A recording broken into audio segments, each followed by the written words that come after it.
Hello guys, welcome back to another tutorial video. In today's video, we'll be talking about how to fix your mobile hotspot not showing up on other devices. Hello guys, welcome back to another tutorial video. Now before we start, if you're new to our channel, hit down below and hit the subscribe button so you don't miss out on our future videos.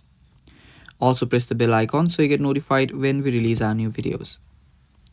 Now let us get started. So the first thing you'll want to do is open up your settings. After you open up your settings, head over to your personal hotspot.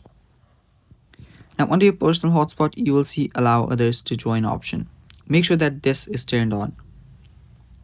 After you do so, make sure that you have a good Wi-Fi password and make sure that you have turned off maximize capability. Make sure you have turned this on. And after you've done that, you can head back and go to your cellular data. Now here you will need to make sure that you've turned on your cellular data too. If you don't have it on, there is no point in turning on your personal hotspot. So even after all of this, your mobile hotspot does not show up on other devices, you might want to restart your iPhone or that very device too.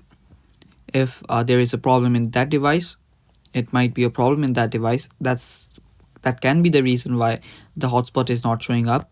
So make sure that you check that device too. And yeah, that is basically how you fix the problem. Thanks for watching. Stay tuned for more and bye bye.